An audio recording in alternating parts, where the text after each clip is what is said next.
नमस्कार, आप देख रहे हैं न्यूज़ पत्र। मेरा नाम है विनोद शर्मा।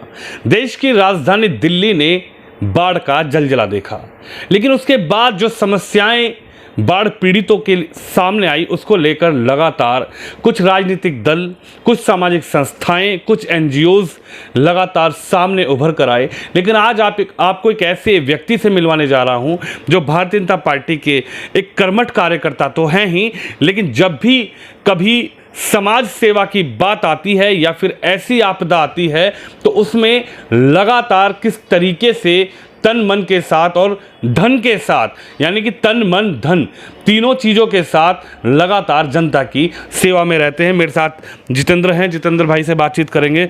जितेंद्र भाई, लगभग पिछले 12 दिन से मैं आपको देख रहा हूं कि आप लगातार बाढ़ पीड़ितों के बीच पहुंच रहे हैं। चाहे बारिश आए, चाहे आफत आए, चाहे तूफान आ जाए, लेकिन कई लोग तो देखते हैं कि चलो आज बारिश हो गई, आज नहीं जाते हैं। लेकिन मैंने वो तस्वीर देखी जब आप पूरे पानी में भीगे हुए थे और तब भी आप तिरपाल लेकर लोगों की सेवा में लगे हुए थे। क्या कहना चाहेंगे? नमस्कार विनोद भाई, पहले तो आपके लिए साधुवाद। आपकी मैं वीडियो देखता रहता हूँ। ऐसे झुंझारू पत्रकार बहुत कम मिलते हैं, निडर, जो सच्चाई को लेकर अपनी बात रखते हैं निष्पक्ष तरीके से, तो आपको साधुवाद।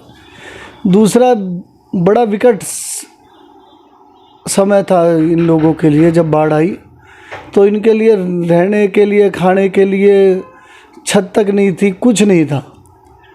तो मतलब सारे अरविंद केजरीवाल वहाँ बैठकर अपने बोलता रहा कि भाई बाढ़ आ गई, इसने ये ला दी बाढ़, के बीजेपी ने ला दी। अरे ये प्राकृतिक वो थी बाढ़, ये कोई लाते नहीं है इस बाढ़ को। लेकिन जो चीज़ आ गई है उसके बाद हमें क्या करना, उन लोगों की मदद करनी है। मैंने पीछे भी कहा कि एक दिन हम अपने बच्चों को, अपनी फैमिली को धूप में रख के देखें तो हमें पता लग जाएगी कितने बड़े एक मतलब किसी के लिए बोलना कितना कठिन होता। हम 2 घंटे लाइट भाग जाती है तो रह नहीं पाते, वो 24 घंटे अपने घरों को छोड़कर छतों के खुले आसमान के नीचे रह रहे। ना उनके पास खाने के लिए अन्न, ना पहनने के लिए कपड़े हैं, ना नहाने के लिए पानी है, ना टॉयलेट है। तो इतनी विकट समस्या थी उन लोगों के लिए। और मेरा मानना था, मेरा खुद का मानना है कि राजनीति में अगर आप हो तो राजनीति एक सेवा भाव की तरह करो। अगर खुद आपको धंधा करना है तो बहुत बिजनेस है, उसमें पैसे कमा सकते हो, लेकिन राजनीति में आए हो तो सेवा भाव से काम करो। मोदी जी अपना घर छोड़कर देश के लिए लिगड़ गए और आज शीर्ष पद पे पहुँचे, देश के प्रधानमंत्री बने।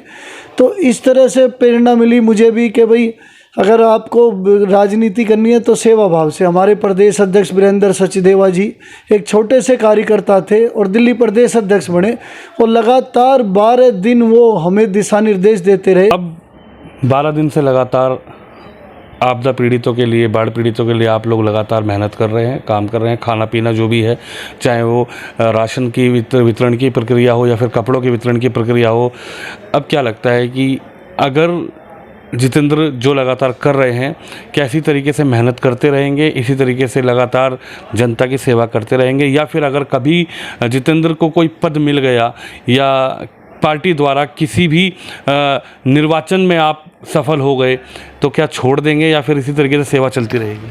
देखो, मेरी सेवा ये लगातार निरंतर जारी रहेगी। मुझे पद मिले ना मिले, लेकिन मेरी कभी सेवा बंद नहीं होगी।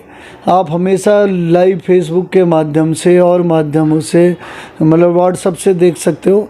और आप मेरे बारे में, मेरे आसपास जितने लोग रेहड़ी पटरी वाले दुकानदार हैं, आप जाके उनसे पूछ सकते हो कि किसी को अगर कील भी चुभती है ना तो वो सबसे पहले मेरे पास आता है। तो मेरे यहाँ ना किसी गरीब में, ना किसी अमीर में, किसी में कोई अंतर नहीं है। अगर किसी को दर्द है तो वो दर्द मैं स्वयं अपने दिल में महसूस करता हूँ कि ये उसका दर्द नहीं है, मेरा दर्द है, और मैं इसके निवारण की कोशिश करता हूँ।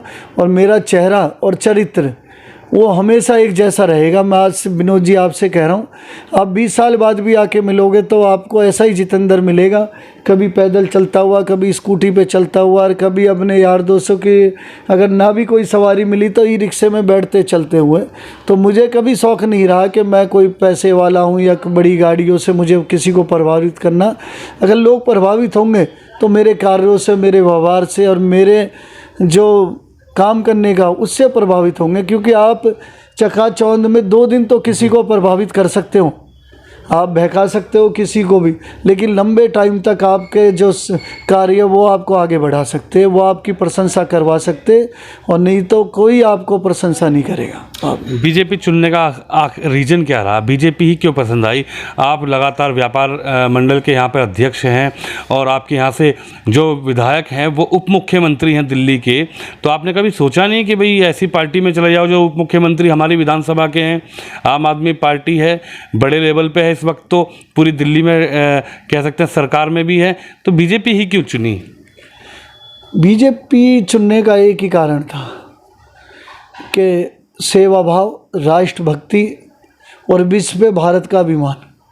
जो 9 साल में भारत की गरिमा मोदी जी ने बढ़ाई, उसने पूरे देश को क्या, पूरे विश्व को अचंभित कर दिया।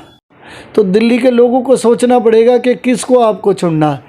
एक तरफ वो लोग हैं जो करके दिखा रहे, देश के प्रधानमंत्री नरेंद्र मोदी जी हैं जिन्होंने पूरे विश्व को एक रास्ता दिखा दिया, उनके पैर छू रहे देश के प्रधानमंत्री। आपने कभी देखा किसी राष्ट्र का प्रधानमंत्री पैर छू रहा हमारे देश के प्रधानमंत्री को? तो हमें ये देखना पड़ेगा, एक तरफ ये लोग हैं जो झूठ के मुकाम पे खड़े हैं, जो देश को बरगलाना चाहते, बेचना चाहते, सारे लोग इकट्ठा हो रहे, सारे चोर एक साथ इकट्ठा हो गए। किस लिए हो गए? कि देश को कैसे लूटेंगे। जब इन्हें देखा कि हम मोदी जी को हरा नहीं सकते, तो सारे के सारे कोई दल एक तरफ, सारे के गठजोड़ हो रहा। तो देश को लोगों को सोचना होगा कि 2024, 29, 34, 39 अगर हम ले जाते हैं बीजेपी की तरफ इस देश को, तो इस देश की तस्वीर बदल जाएगी। इस देश की ऐसी तस्वीर होगी कि आप सोच नहीं सकते। मुझे आज भी याद है कि WHO ने बोला था कि भारत बहुत बड़ा मुल्क है, गरीब मुल्क है, ये कैसे वैक्सीन लगा पाएगा। हमारे सशक्त प्रधानमंत्री नरेंद्र मोदी जी ने दिखाया विश्व को कि हमने अपने ही देश को नहीं, पूरा विश्व की तरफ हाथ फैला के खड़ा था कि हमें भी वैक्सीन दे दो, हमें भी वैक्सीन दे दो, हमें भी वैक्सीन दे दो। ना किसी अन्न की कमी आई।